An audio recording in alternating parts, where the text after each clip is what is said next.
আসসালামু আলাইকুম বন্ধুরা, Redmi 10C এই ফোনটিকে হয়তো খুব সহজেই ভ্যালু ফর মানি বলা যায়, কারণ এই ফোনটিতে যে চিপসেট ব্যবহার করা হয়েছে এই সেম স্ন্যাপড্রাগন 680 চিপসেটটি Redmi Note 11 ফোনটিতে ব্যবহার করেছে Xiaomi। তবে প্রাইজের ক্ষেত্রে Redmi Note 11 ফোনটির তুলনায় Redmi 10C এর প্রাইস অনেক কম।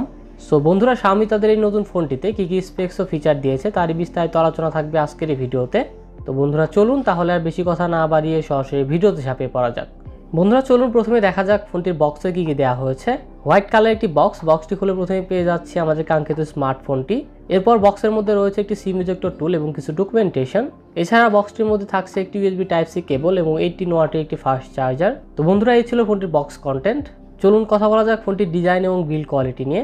Redmi 10C ফোনটির ব্যাক সাইডে এক ধরনের টেক্সচার ডিজাইন করা হয়েছে এবং সাথে ম্যাট ফিনিশিং করা হয়েছে। ফোনটির ক্যামেরা বাম্প থেকে অনেকটা Realme C সিরিজের ক্যামেরা বাম্পের ডিজাইনের কথা মনে পড়ে যায়। প্রথম দেখাতেই মনে হতে পারে এখানে 3টি ক্যামেরা দেওয়া হয়েছে, কিন্তু আসলে তা নয়। ফোনটির ক্যামেরা বাম্পের ডিজাইন এমনভাবে করা হয়েছে যে দেখে মনে হবে 3টি ক্যামেরা, কিন্তু আসলে দেওয়া হয়েছে মাত্র 2টি ক্যামেরা। ক্যামেরা বাম্পের ডান পাশে Redmi ব্র্যান্ডিং রয়েছে এবং এটার নিচে রিয়ার মাউন্টেড ফিঙ্গারপ্রিন্ট সেন্সর দেওয়া হয়েছে। ফিঙ্গারপ্রিন্ট সেন্সরের পজিশনটা একটু উপরে হয়ে গিয়েছে, অনেকেরই হয়তো আঙুল পৌঁছাতে প্রবলেম হবে। বন্ধুরা ফোনটির ব্যাক সাইডে পলিকার্বনেট প্লাস্টিক ব্যবহার করা হয়েছে আর ফোনটির ফ্রেমের চারিদিকে কিছুটা কার্ভ করা হয়েছে। ওভারঅল বাজেট হিসেবে ডিজাইন ঠিকঠাক মনে হয়েছে আমার কাছে। পোর্টস অ্যান্ড বাটনস নিয়ে বললে ফোনটির ডান পাশে রয়েছে power button oh volume rocker, বামে রয়েছে সিম কার্ড ট্রে, নিচের দিকে রয়েছে Type-C চার্জিং পোর্ট, মাইক্রোফোন এবং স্পিকার গ্রিল। ফোনটির উপরের দিকে রয়েছে শুধু একটি 3.5mm হেডফোন জ্যাক, নেই কোনো সেকেন্ডারি নয়েজ ক্যান্সেলিং মাইক্রোফোন এবং নেই কোনো এয়ার ব্লাস্টার। বন্ধুরা ফোনটিতে যে সিম কার্ড ট্রে রয়েছে আপনি সেখানে 2টি ন্যানো সিম কার্ড এবং একটি মাইক্রো SD কার্ড ব্যবহার করতে পারবেন, অর্থাৎ ফোনটিতে একটি dedicated micro SD card slot দেওয়া হয়েছে। Redmi 10C ফোনটির ওয়েট 203 গ্রাম এবং ফোনটির থিকনেস 9.1mm। ফোনটির সামনে রয়েছে 720p HD+ ডিসপ্লে আর ডিসপ্লে মাঝ বরাবর রয়েছে একটি ওয়াটার ড্রপ সেলফি ক্যামেরা। ফোনটি আপনারা 3টি কালারে অ্যাভেলেবল পেয়ে যাবেন, মিডনাইট ব্ল্যাক, প্যাসিফিক ব্লু এবং ক্যারিবিয়ান গ্রিন। এবারে কথা বলা যাক ফোনটির ডিসপ্লে নিয়ে। ফোনটিতে থাকছে 6.71 ইঞ্চির 60Hz একটি IPS LCD ডিসপ্লে। এটি একটি HD+ ডিসপ্লে যার রেজলিউশন 720x1600 পিক্সেল। ফোনটির স্ক্রিন টু বডি রেশিও 83.7%, ডিসপ্লেটির PPI ডেন্সিটি 261 ও ডিসপ্লেটির ব্রাইটনেস 450 নিটস। বন্ধুরা স্পেসিফিকেশনস নিয়ে বললে চিপসেট হিসেবে ফোনটিতে ব্যবহার করা হয়েছে Qualcomm Snapdragon 680 4G চিপসেট। এটি 6 ন্যানোমিটার আর্কিটেকচারে বিল্ড করা একটি অক্টোকোর চিপসেট, সাথে জিপিইউ থাকছে Adreno 610।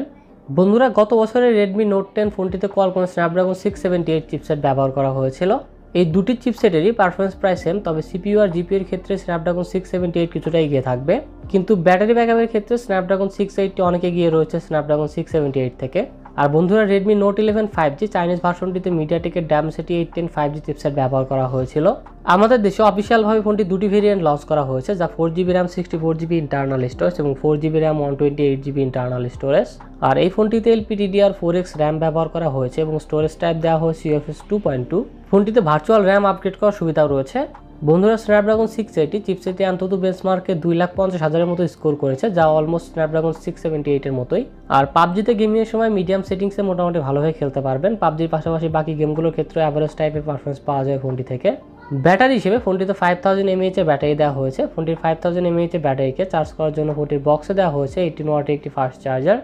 সেন্সর নিয়ে বললে অ্যাক্সেলেরোমিটার, প্রক্সিমিটি ও কম্পাস সকল সেন্সরই পাওয়া যায় ফোনটিতে, তবে এটাতে কোনো জাইরো সেন্সর নেই। আর সিকিউরিটির জন্য ফোনটিতে রিয়ার মাউন্টেড ফিঙ্গারপ্রিন্ট সেন্সর দেওয়া হয়েছে। রিয়ার মাউন্টেড ফিঙ্গারপ্রিন্ট সেন্সরের পাশাপাশি ফেস আনলকও রয়েছে ফোনটিতে। অপারেটিং সিস্টেম নিয়ে বললে আউট অফ দ্য বক্স ফোনটিতে Android 11 পাওয়া যাবে, সাথে থাকছে Xiaomiর লেটেস্ট MIUI 13।